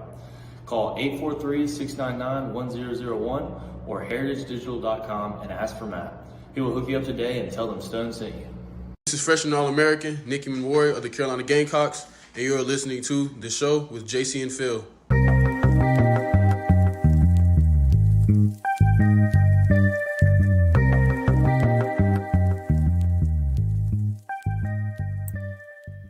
Welcome back to Inside the Gamecocks, the show, everybody. Brought to you by Express Sunrooms of Columbia. Give John Barber and his team a call. They'll be happy to talk with you about how they can bring some sunshine into your life this summer. And if you mention that you heard it here and decide to go with the project, they'll give you $500 off your project. And just to, clean up some things here. You get a coupon. It's a coupon. Yeah. Let's see. I saw one thing that caught my eye. Hold on. Ryan W. comes in. JB, you need to get Monty to come in the show for an interview. Monty will appear with us on Tuesday next week, 11:30. Be there. Be here at 11:30 on Tuesday. That's Look forward to Monty it. Lee. You mentioned the summer. I do want to remind people, as we remind people every day too, that our program is powered by Electric Bikes of Charleston too, Phil. And if you enjoy the summer and you want to drop some weight, get one. An Aventon bike, a Magnum bike, a Velotric bike. They've got them all there. They sell all over the state of South Carolina. Just head to electricbikescharleston.com, up to 28 miles per hour. But the common misnomer here is that you just hop on it and cruise like a moped. While you can do that, believe it or not, they're actually bikes. So you go wherever you want to. And then if you feel like you need to kick it into assist mode or pedal assist mode to get yourself home, you can do that too. They're perfect for everywhere. The Midlands, the mountains, the beach, you name it. Electric Bikes Charleston, they have it, and if they don't have it, they can find you all ages, all sizes. There's kids that are getting them. There's adults that are getting them. There are, I don't want to say older folks, but let's say folks that might have a little bit more of a difficult time going 20, 25 miles on a bike if that's what they choose to do.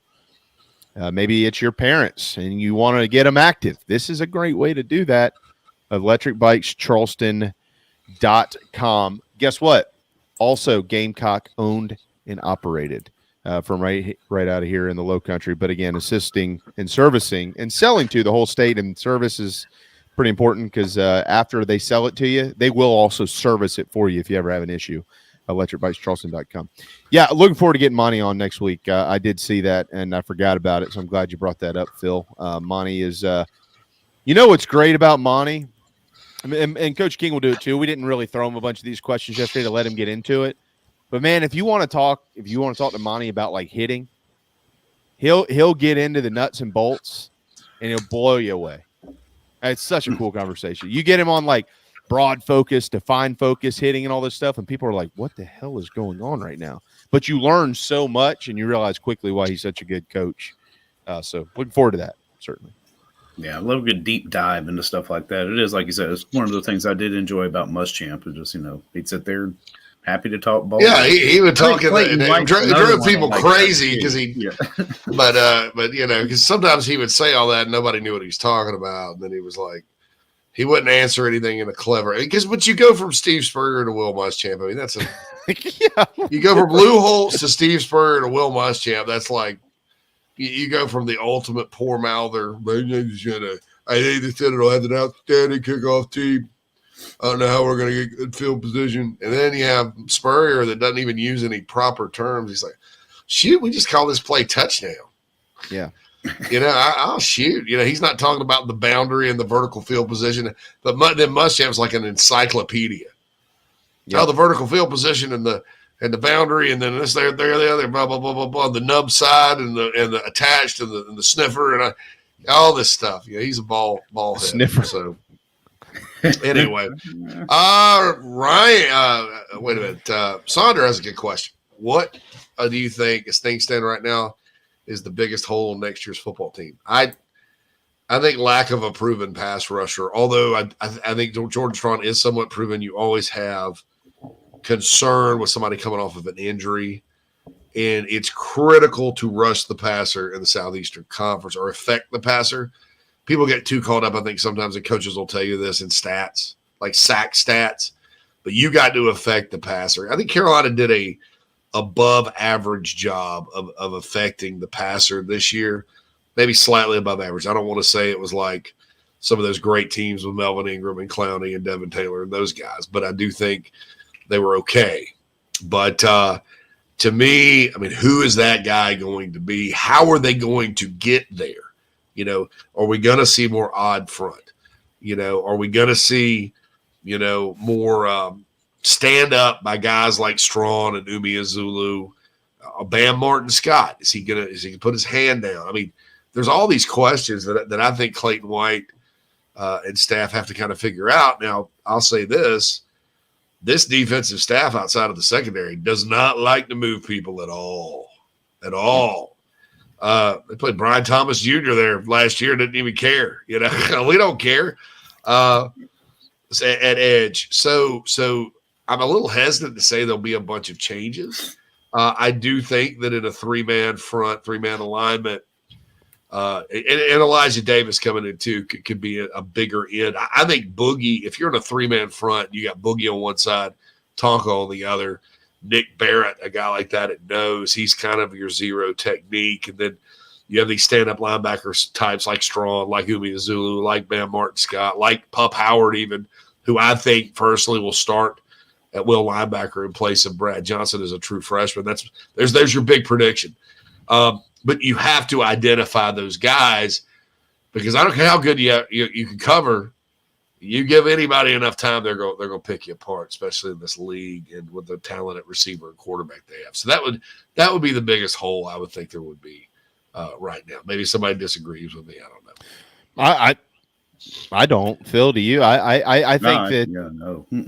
Yeah, I think most people, right, would say either there or at running back. I'm a little bit more bullish on the running back group than most people are, and I think that running backs are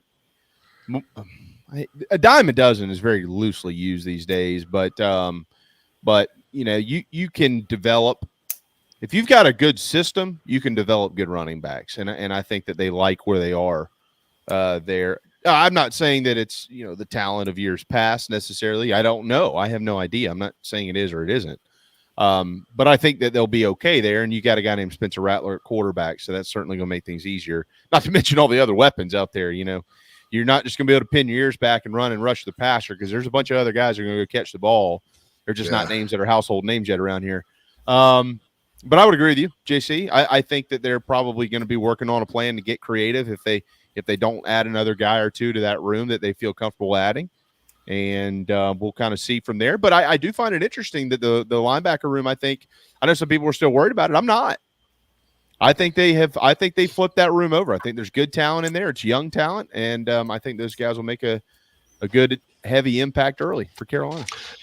VJ, I do not have a Muschamp impression, by the way. Go ahead, Phil. No, sorry. Yeah, no, I was going to say, edge definitely, I think, is the biggest question mark heading into the season. I agree with you talent-wise on linebacker, JB, but my one concern there is it's the inexperience, I think, is going to make it look perhaps a little slow at the beginning of the year. So hopefully those guys will, get it together and kind of gel.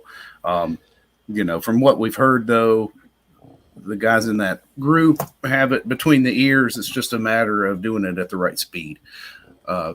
But, it was, and to your point, JC, affecting the quarterback last year. Now, I haven't, picked everything apart since the season has been over, but I seem to recall a lot of that coming from the middle anyway. Zach Pickens, Tonka Hemingway, Boogie, those guys getting off their blocks and being able to affect the pass as well as, the run at times up the middle, which I think it, bodes well for us in that two of those guys are going to be back and starters. And like you said, you got Nick Barrett, if you do choose to go with the 3 technique, to have a big body in the middle as a nice nose to, eat up the center and maybe one of the guards. So I don't know. It's going to be interesting. Birch and Edmond were starters at South Carolina and serviceable, but they were average for the SEC. Yeah. And I'm just being straight with you about. I know Jordan Birch was a 5-star prospect, but he was one that I thought, may need to wait till get to his senior year to where he really starts playing ball. Kind of like you remember Daquan Bowers at Clemson really didn't start playing until dominating until his senior year, and ended up being an end of the first round pick. Daquan was the number 1 player in the country, so. I kind of thought his path would be like that, but just looking at it from performance wise, if you take the 5 stars away from him and the 2 stars away from Edmond, you look at South Carolina's ends and say, well, they can make things happen, but they're not dangerous. You're not out there, pooping your pants like you were against Melvin Ingram or Clowney or somebody like that. It's kind of a 50-50 battle. And so they have to get better at rushing the passer. That's it. I thought Sterling Lucas did a great job coaching everybody up, especially after losing Strong. But, there is and Kaba, JC. Mo Kaba. Yeah. Mo Kaba was a linebacker too, and Kaba's back. So hopefully he's healthy and ready to go. But, I just think that when you look at it right now, there's a big gap between what Carolina's been able to bring in on the edge, compared to what they've lost when Enigbare and Sterling and Birch and Edmond, all those guys left, and what they've been able to bring in. And, I don't know if it's necessarily anybody's fault. I think when you talk about, being shut down in the state of North Carolina, that's one part of the country the last 3 cycles that have had 5, 6, 7 Power 5 level ends, And then the other states Carolina recruits in haven't necessarily had the plethora of talent, especially South Carolina. I mean, you got Rames, he was kind of the 1D end that you had here, and then the rest were kind of tackles. So, I think that's the thing. I think this defense under Clayton White is fun and at its best when you're getting pressure, you're doing exotic blitzes, you're affecting the passer, and they have to find some solutions there. Quite frankly, I think it's just been kind of average, like average jambalaya, Daddy-O asked about the corners, losing Anthony Rose and you're not going to consider him part of the team until he's back. And if he is coming back, is a blow. I do think this. I think Kewan Banks, he has some workout film on his Twitter account. Got a lot of PT last year. He's not the biggest guy, but he's quick. And then O'Donnell Fortune and Marcellus Dowell, I think he'll be fine.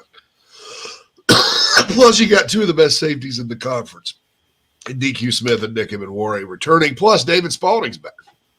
So there's a lot of options in the secondary. I'm sorry about my voice. I got a little tickle in my throat. I'm going to mute my mic here. Hang on. Oh, I hate when that happens.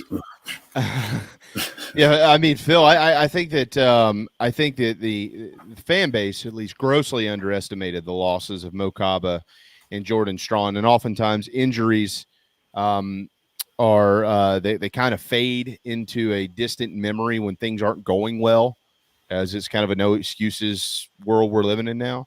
But I don't think that people, and I'm not saying I'm excluded from that. I'm including myself. I'm starting with me. I think that most people didn't actually understand the impact of those losses when they went down and how it was.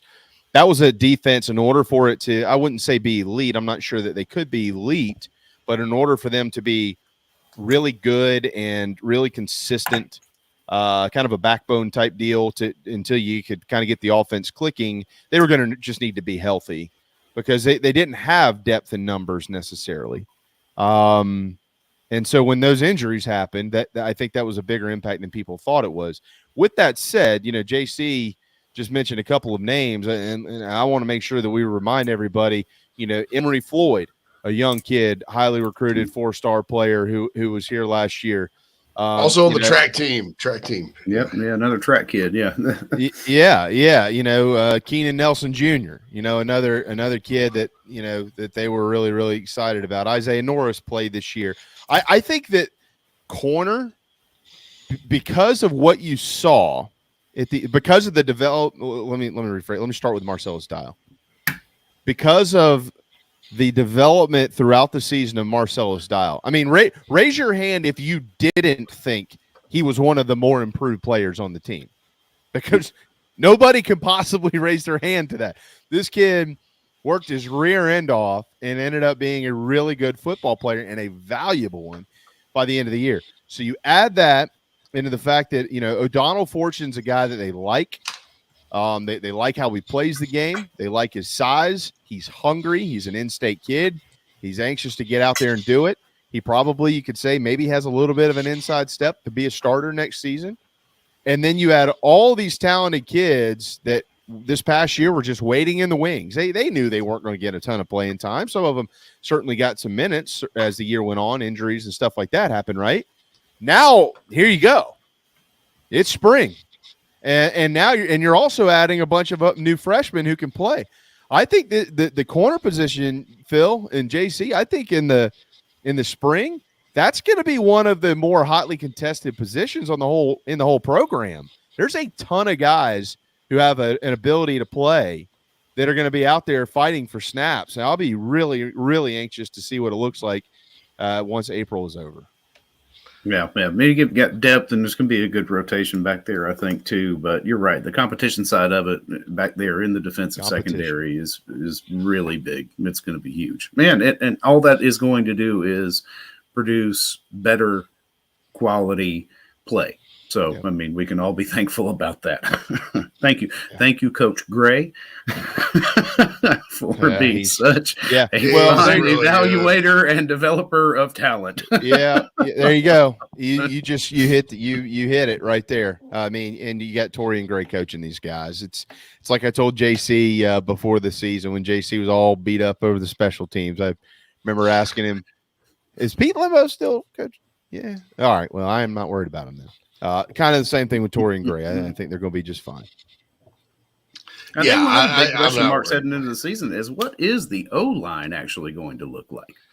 I was thinking about that today, and after we hit this break, I'll have some thoughts on that, because with Carolina Rise, I have like almost the whole I have 4 offensive linemen.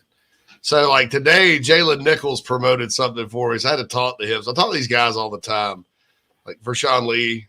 He's got Valentine's Day coming up. He's got a big Valentine's Day plan. I'll just tell you that right now. Yeah, but I never talked to them necessarily about Scoop, because I don't cross that line. But talk to them about their love life. Yeah, I just talked about I'll play some Barry White. That's my advice to everybody. Play Barry White. Like I said, Nat went in this bit with our friend Purvis. He's like, man, my wife and I, we've been hitting a rough patch. Her mom died, whatever. We'll take her to Vegas, blah blah. Nat goes in this whole big explanation. You look at her, and then you take her by the hand, and then you buy her some flowers, and then you look at this, and then you do this, and then you do that. And look, I love Nat, and Nat was absolutely right.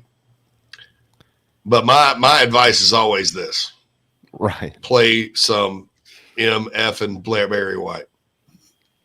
It works. I'll be honest with you. Sex Panther. I play, not that it matters, because my wife and I don't really care about Valentine's Day, but I play Eric Church Wrecking Ball. And on that note, we'll take you to break in 15 minutes to go. You're on Inside the Gamecocks, the show. Wow. Yeah. I want you to take me to Disney World. Horror.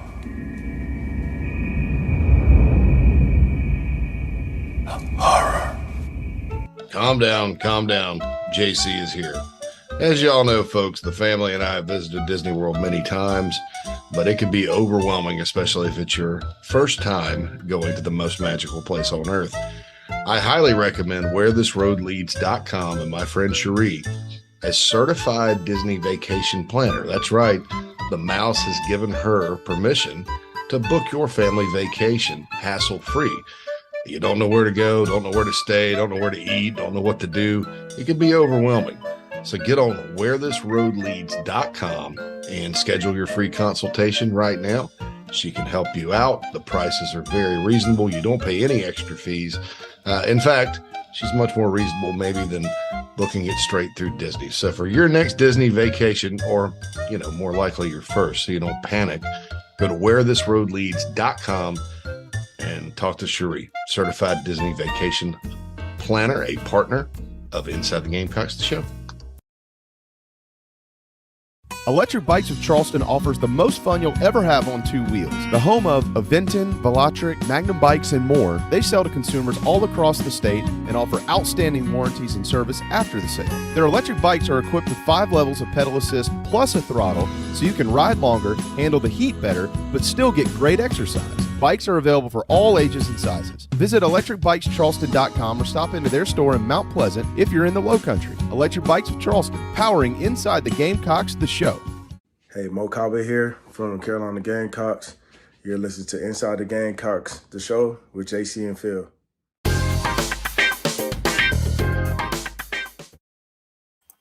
Welcome back to Inside the Gamecocks, the show, everybody. Presented to you by Express Sunrooms in Columbia. Give John and his team a call, 803-446-4662. They'll be happy to discuss a potential outdoor retreat for you, house, or maybe even a sunroom for you as well. Sorry, there's a lot of buttons to click after that last one, so get a little distracted.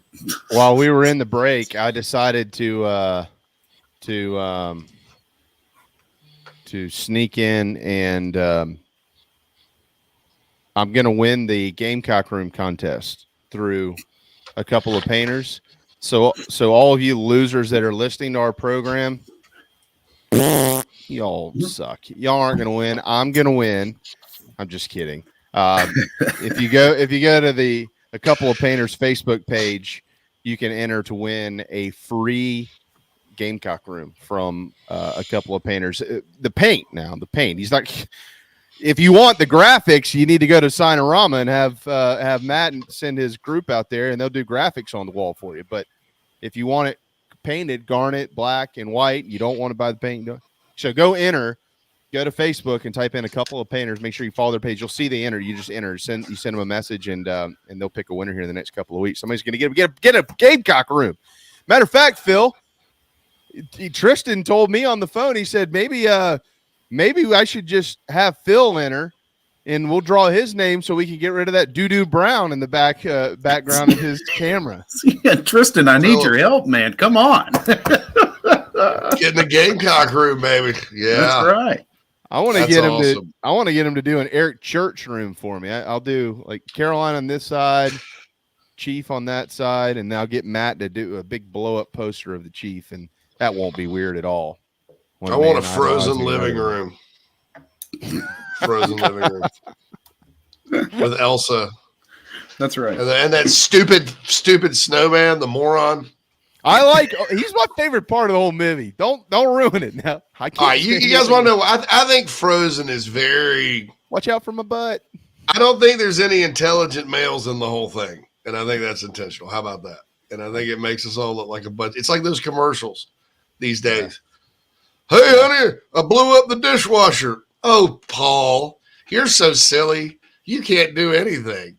And she's walking in with her stethoscope on because she's a doctor, obviously, and he's a stay-at-home dad with a 2-day shaved stubble and his State U sweatshirt on, and they just portray him like he's a complete idiot.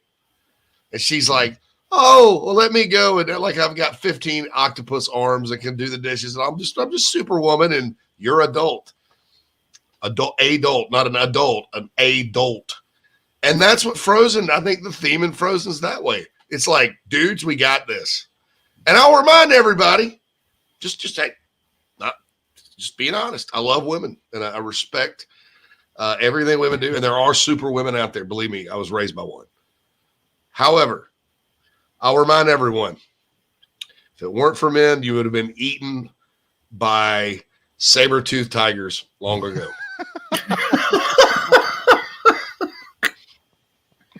See, I would say you're not necessarily completely wrong on that analysis, but that in typical Disney anthropomorphic fashion, Sven the reindeer is a fine example of a man. But he's like, but he's a reindeer. He's like close to like it goes ass, donkey, horse, reindeer. So I'm like, are they in the same family? Hell, I don't know. I'm not good at science. I'm that moron that's at home with the sweatshirt on, right?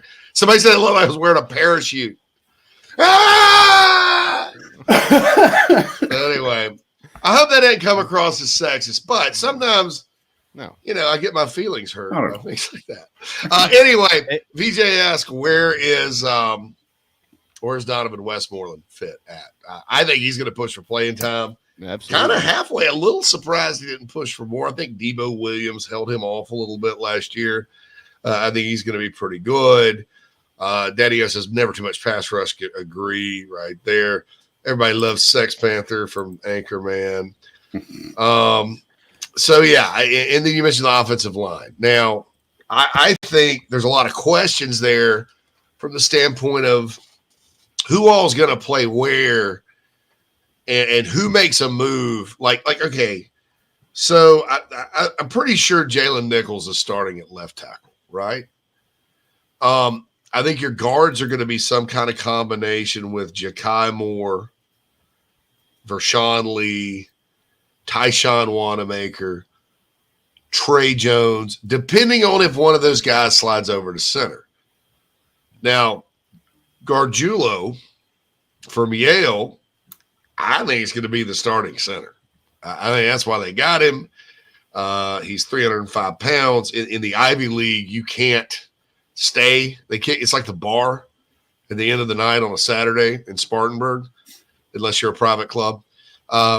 You have to leave at 2. Got to go home and can't stay here. So in the Ivy League, you can't get a 5th year. There's no red shirts. So what's he going to do? And then this kid from Western Illinois, very intriguing, Fugar. He's another kid from the DMV. This kid's actually from Waldorf, Maryland, home of Gonzi Gray, by the way. Waldorf, Gonzi Gray. Remember Gonzi Gray? I pulled out a Gonzi Gray right there, right? Gonzi Gray. Yeah, Gonzi Gray, but he comes in. He was like I said, my brother, the pilot's a graduate of Western Illinois, and he's a proud leatherneck. That's their mascot. But Sidney Fugar, so he's 6'5", 332 pounds. There's something they like about him, and there's a lot I like about him. So is he going to be your other tackle? Or will Casey Henry come up and win the job? Because they were high on him too. Is Casey Henry ready to go out in his second year and start full-time in this league? I mean, so those are all nice questions. And, there's going to be an odd man out on the interior with Moore and all the veterans they have coming back up front. So I think I think this group, I thought the last 2 years, up until about the fourth of the way through this past season, and even in some games like, Missouri, I don't know that they were calling the right things to let the O-line have a successful day blocking. But I did think this group got better and better, but I do think that in 2021 and 2022, at least for the first part, they did underachieve. Now, there's a lot of guys have left. Douglas is gone. Gwynn's gone. Wanham's gone. I have been told that, and I think JB can back me up here, that they kind of felt like Wanham was their best, quote-unquote, pure tackle type with that veteran group. So is Fugar going to be one of your tackles? Is Casey Henry going to be a tackle? Will we see Ja'Kai Moore or Tyson Wanamaker back out there maybe in a pinch? Is Gargiulo going to be the center? So there are questions, but it's more so that there are a lot of potential solutions, in my opinion, on the O-line. And once again, Carolina's blessed. I mean, they're gonna be pretty fortunate. 2024 could be a little interesting in that you're playing a lot of second-year guys.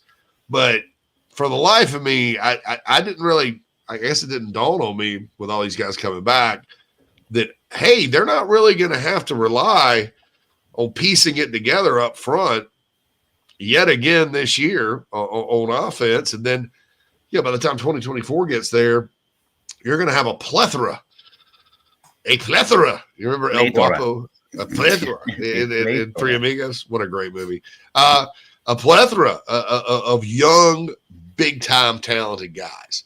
So 2024 may be iffy, but by the time they play Virginia Tech at Mercedes-Benz, we're going all the way to 25 now. Yeah, I mean, on the O-line, you got to look down the road, man, because you can get caught with your pants down.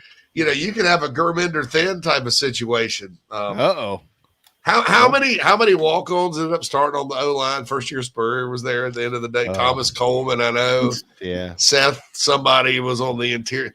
I mean, and those guys were the best guys they had. So I do think that, South Carolina right now, when you look at it down the road, they are set up in the coming years to have a lot of potential answers on that O-line and not have to go through, sort of a youth movement, maybe with the exception of 2024. Yeah, it's Phil, and I tell you what, tomorrow, we'll preview the 2027 kickers, and we'll really get into it. Long snappers we'll have to wait till next week, but 27, 28, nothing could change between then and now. I'll sit around. Hey, look, I think not giving them star ratings though, because those kids are freshmen.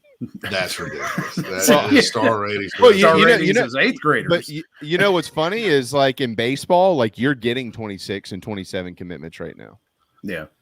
I don't think that's good for the game. I've talked to Whittle about that a couple of times, and I sort of, baseball's such a streaky sport.